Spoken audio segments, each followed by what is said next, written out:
Muy bien. Esta lucha entonces entre el poder central de Roma y los diversos poderes locales del imperio se va a reflejar también en la iglesia cristiana.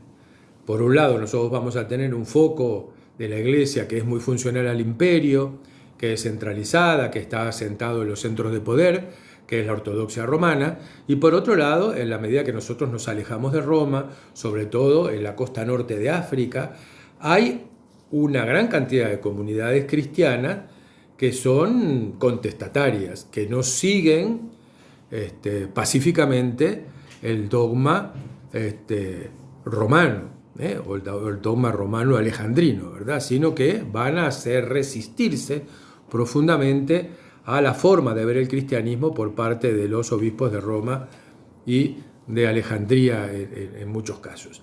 Eh, Obviamente que esto es un reflejo de una vieja rivalidad que está enquistada en la historia del Imperio Romano, que es la enemistad entre Cartago y Roma, ¿verdad? La diócesis cristiana más importante del norte de África es la de Cartago. Y Cartago representa la oposición púnica a los proyectos imperiales romanos. Y aunque haya sido vencido en las guerras púnicas por las armas por Roma, siempre mantuvo latente una oposición al proyecto imperial romano. Y cuando el proyecto imperial romano se dirime en un terreno religioso como es el del cristianismo, pues también en ese terreno a la postura romana se le va a oponer la postura cartaginesa. Y por lo tanto esto va a dar lugar a muchos problemas. Fundamentalmente derivan de que toda la zona norte de África fue evangelizada por judeocristianos provenientes de las sectas celotas judías, que son las más ortodoxas, las más apegadas a los cánones tradicionales. Y esto crea una gran serie de dificultades con un planteo romano que es muy universalista, muy abierto, muy de intentar atraer hacia las filas de la religión romana a toda la comunidad y por lo tanto adoptaba una postura más blanda con respecto a algunas cuestiones que, por ejemplo, las clases sacerdotales del norte de África no aceptaban, sobre todo con el tema del poder de remitir los pecados, ¿verdad? Las iglesias del norte africano eran mucho más elitistas y establecían que cuando alguien pecaba y quedaba fuera de la comunidad no podía ser readmitido y no había remisión de pecado que valiera, ¿verdad? Era una iglesia muy elitista, en tanto a partir de Calixto en Roma, la postura romana es la de ser abierto, la de perdonar, la de que el que ha caído pueda retornar al seno de la comunidad cristiana una vez haya hecho penitencia y haya purgado su pecado, ¿verdad? Entonces esto enfrentó cada vez más a estas facciones. Y este enfrentamiento se vio mucho en la elección de los obispos, porque había obispos que seguían las tesis puristas de la zona norte de África y otros que seguían la tendencia más ecuménica, más universal, marcada por Roma y por Alejandría. Y esto dio motivos a muchas dificultades. Y por lo tanto el imperio intentó ir contra esta disidencia. Por ese motivo, Constantino, cercano al final de su reinado, en el año 325, llama a concilio a los obispos católicos, a los obispos cristianos, para tratar de dirimir algunas cuestiones que los separaban. Este es el famoso concilio de Nicea, que se realizó en el mes de febrero del año 325. Y acá, básicamente, la discusión fundamental que separaba las diversas formas de ver el cristianismo tenían que ver con cómo se consideraba la sustancia y la relación entre las diversas personas de la deidad cristiana, es decir, entre el Padre, el Hijo y el Espíritu Santo, ¿verdad? Esta famosa cuestión primero se planteó con relación al Padre y al Hijo, dado que Jesús reivindica ser hijo del Padre. Entonces todas las discusiones se resumieron en analizar con relación al Padre y la figura de Cristo. Todas las herejías cristológicas son estas, porque muchos se niegan a concederle el carácter divino a la persona de Jesús. Y por lo tanto, ahí básicamente surge una de las principales herejías cristianas, que es el arrianismo, ¿verdad? Proviene de un obispo, Arrio, que niega concederle a la figura de Jesucristo el carácter divino, que solamente lo mantiene el Padre, pero Jesús no sería una persona divina. Entonces, bueno, en el concilio de Nicea, fundamentalmente lo que se trata es de luchar contra la doctrina arriana, contra el arrianismo. Y por lo tanto comienza a conformarse lo que se va a conocer como el dogma trinitario cristiano, ¿verdad? En el concilio de Nicea, Constantino tiene una idea sensacional para tratar de superar estas disensiones, y es el largar sobre la mesa un concepto que va a tratar de liquidar estas disensiones. Y ese concepto es el de consustancialidad, ¿verdad? Él dice que el Padre y el Hijo son consustanciales, es decir, que son de la misma sustancia y que están investidos de la misma divinidad, que ambos son increados al mismo tiempo. Por lo tanto, Padre e Hijo son de la misma sustancia.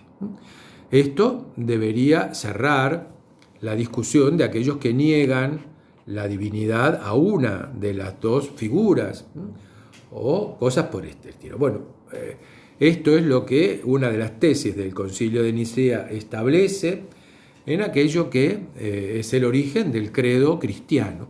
En este caso, a partir del Concilio de Nicea, se conoce como credo niceano, en el cual establece la creencia en Dios Padre y en el Hijo, ambas figuras divinas y demás. Muy bien.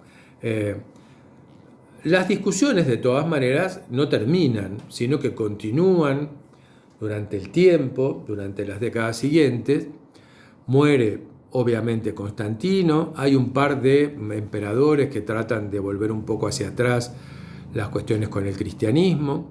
Y finalmente, en la segunda mitad del siglo IV, sube al trono imperial una figura que, junto con Constantino, es fundamental para la historia del cristianismo, que es Teodosio, el emperador Teodosio. Teodosio el Grande, que va a ser emperador durante 16 años, del 379 al 395.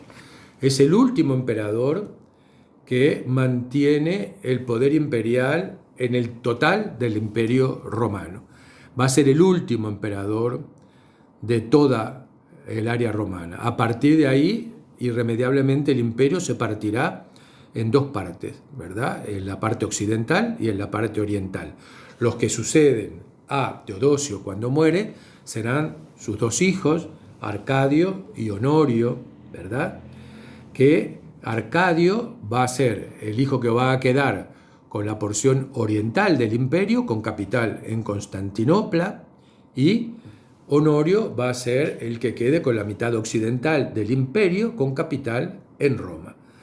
Arcadio en Oriente, entonces lo podemos considerar que es el primer emperador bizantino, ¿verdad? Cuando luego Constantinopla cambie el nombre y adopte el nombre de Bizancio, nosotros podemos decir que este hijo de Teodosio, Arcadio, es el primer emperador bizantino, ¿verdad? Un imperio romano de Oriente que, como saben, se va a mantener hasta el siglo XV, porque cae en poder de los otomanos en 1452.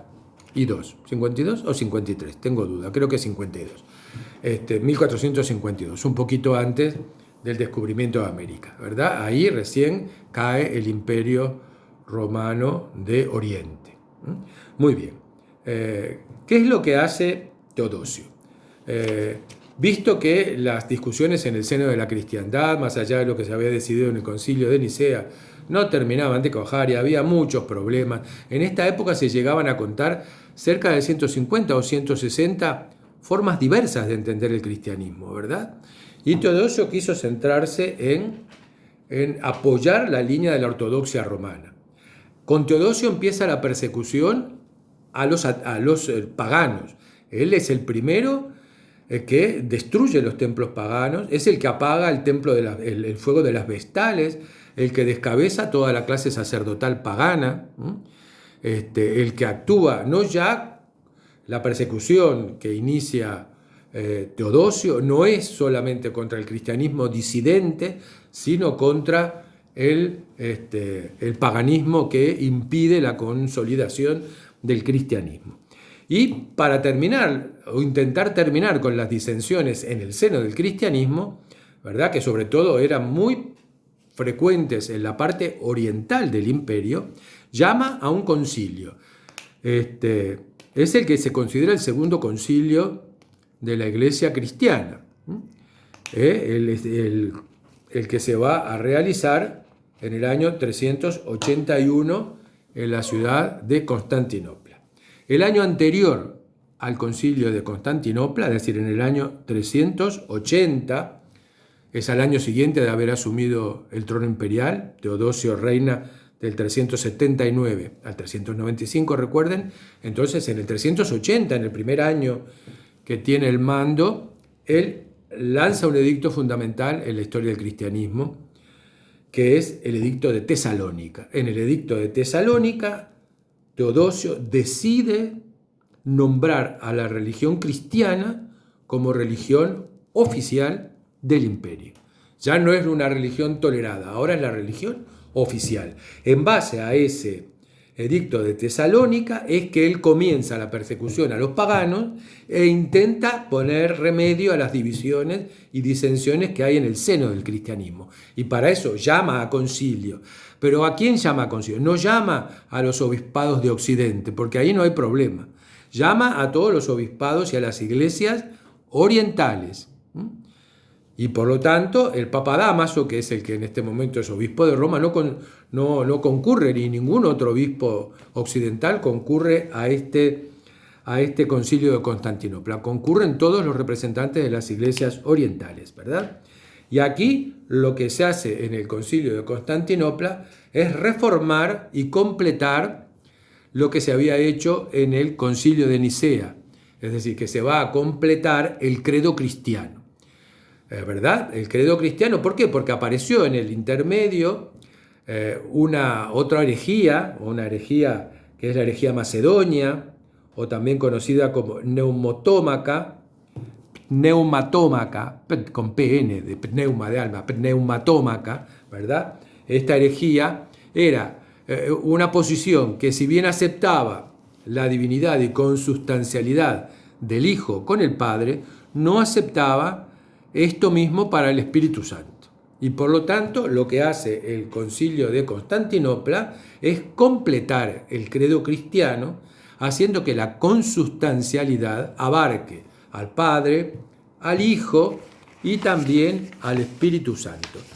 Y en este caso, lo que dice el edicto referido a esto, dice que, bueno, creemos, y empieza el código de Nicea, creo en Dios Padre Todopoderoso y en Jesucristo, su único Hijo nuestro, y le agrega que creemos en el Espíritu Santo, Señor y dador de vida, que procede del Padre, que con el Padre y el Hijo recibe una misma adoración y gloria y que habló por los profetas. Se refiere al episodio de Pentecostés.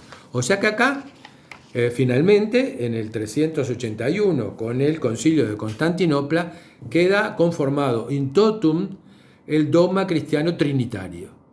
Por eso al dogma cristiano trinitario se le conoce como dogma niceano-constantinopolitano, que es el que resume hasta el día de hoy la creencia fundamental de la Iglesia católica, de la Iglesia universal con sede central en Roma. Por supuesto que esto se produce cuando ya el Imperio Romano está iniciando su periodo de declive, ¿verdad? Recuerden que Teodosio muere en el 395 y 15 años después, en el 410, por primera vez, Roma, capital del imperio, es asediada y saqueada y arrasada por primera vez en la historia por una invasión de los pueblos bárbaros, por los visigodos que al mando de Alarico I irrumpen en la península itálica y toman la cabeza del imperio y la cabeza de la cristiandad. La agonía de Roma va a ser larga, porque esto va a iniciarse en el 410 y va a culminar en el 476, cuando tenemos al último emperador romano. A partir de ahí, el imperio de Occidente se quiebra totalmente y van a dar lugar a las posteriores evoluciones políticas europeas, ¿verdad? O sea que acá lo importante es que ustedes entiendan la dinámica básica de este arco de tiempo que va a abarcar casi un siglo, desde el 313 al 410, en la cual la Iglesia cristiana pasa de ser una iglesia tolerada a ser la religión oficial del imperio, y cómo los emperadores que están detrás de esto son básicamente Constantino y Teodosio, y cómo ambos luchan en dos frentes: uno contra los paganos, fundamentalmente Teodosio, y los dos contra la disidencia dentro del seno del cristianismo, para aquellas que se apartan de la ortodoxia romana, que es la que los emperadores quieren consagrar. Y esto básicamente se da en torno al combate de dos de las principales herejías que pusieron en jaque a la cristiandad en esta época, que son el arrianismo y la herejía macedónica. La lucha contra estos dos pensamientos divergentes culminan con la decantación del credo cristiano, que en esos dos concilios se termina de conformar, dando lugar a la iglesia trinitaria típica de la cristiandad como nosotros la conocemos a partir de esos momentos, ¿verdad? Un largo camino desde la famosa Semana de Pascua hasta este año 380, casi 4 siglos para constituir el dogma cristiano. Y ojo, un dogma cristiano que, más allá de estar constituido por estos dos concilios, nunca gozó del beneplácito de todas las comunidades cristianas, sino que muchos la resistieron y fueron el germen de las sucesivas fragmentaciones del universo cristiano en las diversas iglesias disidentes, que veremos luego en su momento cuando se produzcan los cismas y las reformas correspondientes. Bueno, muy bien. Yo sé que esto es complejo, pero hay que intentar tener un panorama general de cómo se compone esto, porque acá la religión se ha convertido en esta etapa del Imperio Romano tan compleja en un campo más de batalla, donde se dirime el poder imperial y las resistencias locales al poder imperial.